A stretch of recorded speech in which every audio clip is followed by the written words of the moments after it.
when you're playing without a safety net, it kind of makes you play harder. It makes you more enthusiastic about what you're doing because you're not just standing there going through the motions every night. I love that, and I think that's always kind of going to be what our band is about.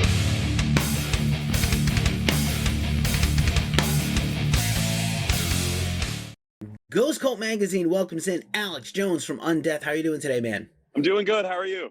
I'm good. I like the wave. You are out in the world enjoying the autumn leaves in the fall of the Northeast. Yeah, I'm in a fabulous Reading, Pennsylvania right now. Hey, check this out. Can I switch my camera around? Yeah, go ahead. Let's see it. Look, there's a pagoda up there. That's cool, man. What's up with that? I'm in Pennsylvania. Yeah, Pennsylvania is like no other place on earth. It's got fun towns that are not Philadelphia or Pittsburgh. My favorite record store in America is in Stroudsburg, Main Street Jukebox. If you get a chance to roll through there, you're not too far away. Or, Scranton Wilkes-Barre. Got a lot of his, Yep. If you ever played Monopoly, the train lines from Monopoly are based on trains that run through that town. So, fun facts you didn't care.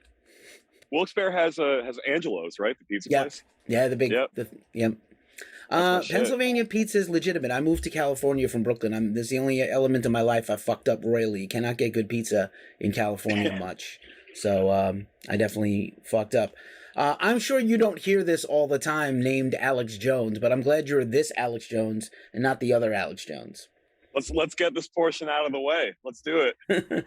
So yeah, fuck that guy. And awesome to talk to you.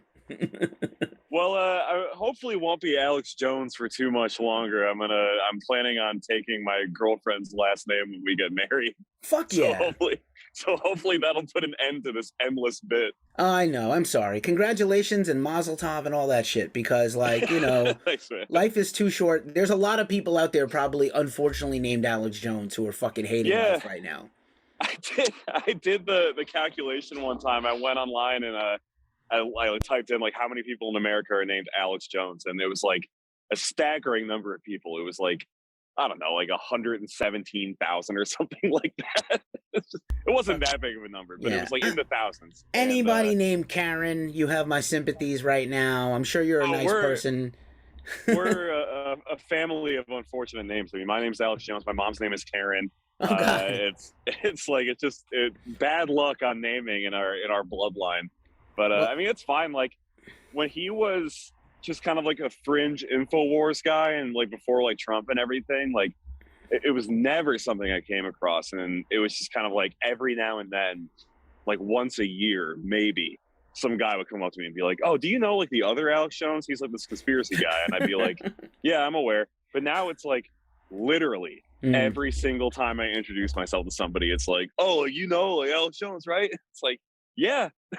I've had this identical interaction about 4,000 times. I apologize on behalf of all corny journalists everywhere. We're just very simple creatures who reach for the low-hanging fruit. But I am here to talk about you and death metal necessary. And the year you're having. I promise never to bring up the name thing again. I just had to, though. But I don't care. No, I don't care, bro. I don't care at all. All right. I'm so beyond caring at this point. Word. You're out. You have a series of weekend tours, and then the big tour to close the year, co-headline tour. So many sick bands, 200 stab wounds enforced. Continuing to support this awesome album. It's time to rise from the grave. I love the dramatic ellipsis pause in the title, so I say it that way every time with dramatic emphasis.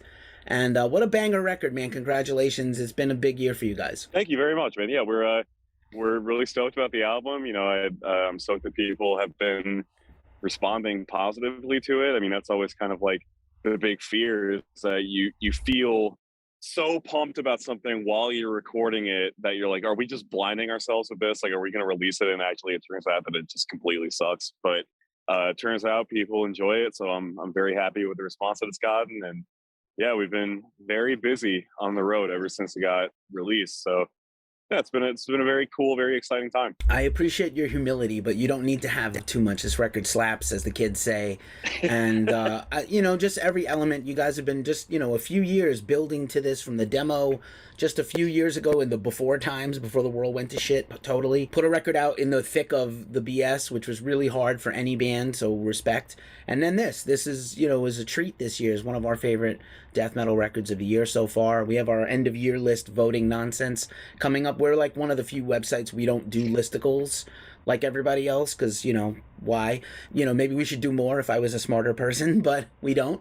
And end of the year we do a list, and yeah, man, there's already like a lot of buzz about this where this is gonna land for us as a team, and the voting's not all in, but we're gonna get there, and yeah, man, it's just killer, and even just the artwork, Arthur's production.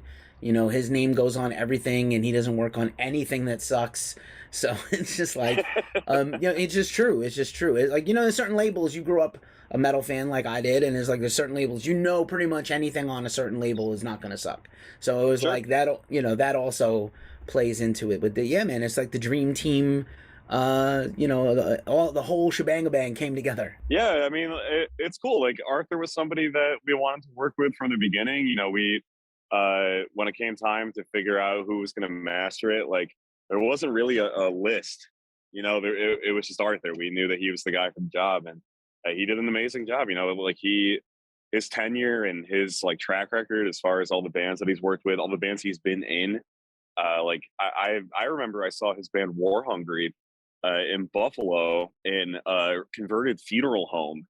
Like that was probably 13 years ago, and he's been killing it like the entire time. It's crazy. Like he that guy doesn't have glory days. Like he's just constantly living in them. So it was awesome to have him work on the record and everything else about it. Like Matt killed it on the art. Like it's just everything came together in a very very beautiful, melodious way. So I'm stoked about that. Nice. Arthur's whole life is a movie, plus Summerlands, which was one of the best releases this year. And let's not forget to talk about Scoops, man. I think Scoops underrated. And Scoops. Let's give respect where respect is due. I think does not get enough credit in general. Obviously, in the scene internally, bands know, but I think like the public, there's not a lot of like shine yet. I think. Yeah, I agree. Absolutely. I mean, I can't possibly put enough respect on Scoops. Like that guy's the man. And I think it's like we told a couple people in interviews or whatever when we were first kind of teasing the album that we were recording it with Scoops, and then when people would ask who he was because they hadn't heard of him, we would say, oh well, he's a great engineer, he's a great recorder, but he's also like our friend. And then the narrative from there kind of seemed to turn into like, oh, Undeath recorded their album with their friend. Like how quaint is that? And it's like, no, it's kind of a friend second, great engineer first kind of deal. So yeah, I mean, shout out to Scoops. He's the best. Again, we're simple. I'll say it again for the back row. We are simple creatures, journalists. We're just foraging in the dark for crumbs. We don't know. Like if you have some sense in your head and you listen to music, effectively, where to come to. And interviewing is a skill. I've done like, I don't know, a couple of thousand. It's a skill. You know what I'm saying? You have to acquire it. 10,000 hours thing. But yeah, man, the record's just fucking crushing. And then again, I felt like you guys are so good live, and now you have a record that kind of matches that fury live. Not the music, but I'm just saying like that, like all the elements in its place. Obviously live is where people want to see you. If you can't do it live, there's many bands out there. I don't mean backing tapes, but I mean they can't play and they're playing to tapes. Not you guys. Not a lot of traditional death metal bands like the OSDM influence bands, but you're sort of hecky death metal bands. I like backing tracks. I'm not making that a thing here, but some bands can't play. They just can't play the guitar parts at full speed. They can't. And it's like, and I love the idea of writing, like the technology is there to be used. That's cool. Cool that good on you guys, but also like just play your freaking instruments, Yeah. I mean, I see a lot of debate on Twitter and stuff these days about like the whole backing track conversation, and it's I don't know, like I see both sides of it. I'm not going to be like the complete curmudgeon hater about it. Like I'm sure I've seen plenty of bands playing with backing tracks, and I haven't even realized that they're playing with backing tracks. Like I think it can be done very tastefully. I think it can be done in a very like in a way that enriches the entire experience in a non-corny way. But also, like, I've seen plenty of sets where I'm watching a band and the guitar player's like head or just like walks off stage because he broke a string, and the guitar track is still playing over the PA. And at that point, it kind of sucks you out of the vortex of the experience, and you're realizing, oh, I'm just standing in a room with a bunch of people listening to an album, and like nobody's actually playing anything except the drummer. So in that sense, it can be a little lame, but for us, I mean, we just value the live element of live music so much.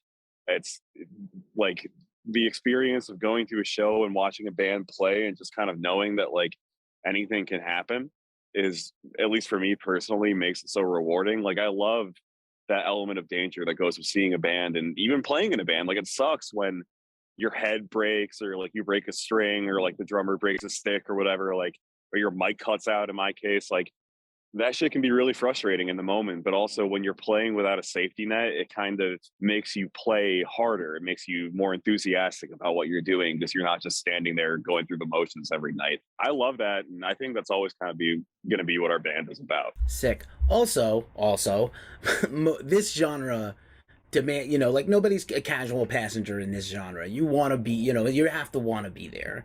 There's not a lot of passive fans of death metal. You're either in it or you're not, Yeah, sure. I like death metal one summer once. Nah, it's usually like, nah, this is my everything. Here I am, Yeah, absolutely. I mean, like you can look at it too from kind of like the raw analytics of it. Like I forget where I saw this, but it's like people who listen to metal on Spotify listen to it more than anything else. And it's like most, I feel like civilians kind of wax and wane between 8 or 9 different things pretty evenly. But for metal people, it's like 80 to 90% of their listening habits are metal. And then everything else is just like whatever else. But it's like they listen to so much metal all the time. And I'm the same way. I mean, I love all kinds of music. Like I'm just a fan of bands. I'm a fan of music. I don't lump myself into one specific thing, but I would be lying to you if I said that I didn't spend almost every waking moment of my life listening to metal. Like it's a completely unshakable aspect of my day-to-day existence. So yeah, metal fans are definitely creatures of habit, obsessive creatures of habit. I love to hear it, as am I, as are we all here at Ghost Cult. Out of curiosity, what are you guys listening to in the van this weekend while you drive around the Northeast? That's a great question. What have we been listening to? I mean, when we just got back from a couple of shows with Madball and Unearth, and on that tour, it was decisively unmetal in the van. We listened to a lot of Ween. We did a Ween discography run. It started out as kind of a joke, and then it turned to at least 3/5 of the band into Ween fans by the end of it. So that was pretty cool. I mean, me and Matt, our drummer, we're like Ween heads now. Like we love Ween. It's just a development I never really anticipated in my life. Beyond that, see, on these past 2 shows, it's been a lot of like, honestly, like a lot of Zeppelin, like just like classic rock. Like Matt and I have been doing a lot of the driving. We've been listening to a lot of like Sabbath and Zeppelin. I mean, Sabbath kind of like rides the line between classic rock and like proto heavy metal, obviously, but a lot of that kind of shit. I personally, like, there's this band. I want to say they're from Thailand. I'm not exactly sure on that, so don't like eviscerate me in the comments if I'm wrong about this. But there's a band called Ecchymosis. It's like ECCHYMOSIS. They're like just crazy technical brutal death metal with like slam parts. It's just a sick fucking band. So yeah, that's been most of what we've been listening to. I mean, we're always all over the place. I like the variety there. I think Ween just had an anniversary there for Chocolate and Cheese, and you might, I don't know where they live now, but you might be in their stomping grounds from where they started. They were like from that area originally. Yeah, they're a Pennsylvania band for sure. Yeah, I don't know. I mean, when we were all like obsessively getting into Ween a couple of weeks ago, we were semi-joking about going to see one of their big like anniversary shows in Philly. And it turned from a thing where it was like, wouldn't it be funny if we did this, to we were all looking at ticket prices and we were like, can we actually do this? We didn't end up doing it, but I don't know, it would have been fun. How about a Undeath Ween cover? I don't think the other people in the band would go for it. I mean, look, like, I would cover Push a Little Daisies in a heartbeat. Dude. I think that would be so funny. But it would be so good. I think like Kyle or Tommy, like, there's no way they go for that. So it's a conversation that's kind of dead on arrival, unfortunately. Little bit of personal history. I used to play in a band, and when the band guys wanted to piss me off, they would play Third Eye Blind, Semi-Charmed Kind of Life. Semi-Charmed Life? You don't like that song? It's not that I don't like the song. But like at rehearsal, I was like a taskmaster in my band, so I was like focus up and rehearse the songs for the show. And they're like, You were the band dad. I am still the band dad. I'm the band dad of Ghost Cult. It's just not without a band now. But anyway, okay. That's my job in the world, unfortunately to everybody. Dad vibes. Too bad about the Ween cover. Just throwing that out there. Super stoked for this upcoming big tour with 200 Stab Wounds and Forced and others. And then you got the big announcement. I gotta throw a shout out to Decibel Metal and Beer Fest every year. They're about to have their next one in Denver, but the future one, the flagship in Philly, is coming up, and that is an insane lineup of bands, dude. Suicidal playing the first record, New Black Dahlia Murder with Brian on vocals, gonna be very emotional, I think, for a lot of people. I Hate God and Incantation playing full albums, and a whole bunch of other sick bands, and Squale Grind, you guys. I mean, it's nuts. Yeah. I mean, like Mizmor is playing too. I love that band. Who else? Like, Drowning Man is playing. That's crazy to me. Like, I loved like how they light cigarettes in prison, and oh man, like I was just such a big Drowning Man head when I was like 17, 18 years old. So, and I never got to see them because they were long since broken up by that time. But I'm really excited to finally catch them. Yeah, I mean that's like the fact that we're playing is crazy to me. It's just yet another thing that, and I'm like so grateful for this. I feel like so fortunate that we get to have these opportunities. I don't want to like gush about it, but it's like when we started the band and it was just Kyle and Matt and me in the practice space, we would like joke about things like this. We write a song and then we would take a break and we would talk to each other and say like, oh, how sick would it be if like we got the cartoon in Decibel? Like if we because their lead review always has a little like caricature cartoon of the band. And we would like joke about that. Like we would joke all the time about us playing Metal and Beer Fest and how funny that would be. And like these things just keep happening. They're like things that we once thought were so out of the realm of possibility that we joked about it, to now they're just like things that are like happening soon and happening fast. And it's crazy. I mean, I think it's going to be an awesome time. We got some stuff kind of in the works. I'm going to avoid the brewing pun here, but we're like, fuck it, I'm going to go for it. We got some stuff brewing for the festival with one of the breweries that it's going to be like, I don't know what the word is, tabling there. One of the breweries is going to have stuff there. So that's going to be cool. And yeah, it's just going to be an awesome time, man. Phoba Phillips going to be there too. It's going to be like a really, really debaucherous evening, I think, for all of us. It's going to be a wild time. It always is. I've attended a few and they were always fun. And I love that venue. The Fillmore is phenomenal.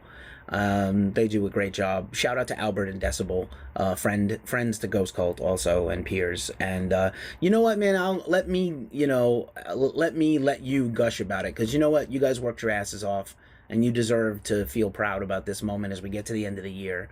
And yeah, man, I'm just as not just a journalist but as a fan, I'm stoked for y'all and what I think is on the horizon for you. Hopefully there's some European tours. Certainly want you to be safe out there on the road. It's crazy out there. Have somebody watch the van, please. And pay a kid to watch the van. Give them a free shirt at the end of the night. Generally, like one of us is passed out in the van by the end of the show. So we typically just leave somebody in there with a pair of keys. And I just hope for the best. There you go. You need a bat or a hockey stick or something. Yeah, we've got a mini Orioles baseball bat. Okay, Orioles, interesting choice. I don't know where it came from, but it would take a considerable amount of effort to kill somebody with it. Okay. I mean, I think like I don't know if it's gonna prove useful against like an attacker with a gun or a knife. But I mean, you could at least like if you had a well-placed temple shot with it, like you might get away from a potential mugger. I don't know. Right on. All right. Well, hopefully you don't have to use it. Continued success to you, bro. Thank you. Just appreciate you hanging out with Ghost Cult and our fans today. Thank you so much. Anytime, man. Yeah, happy to do it.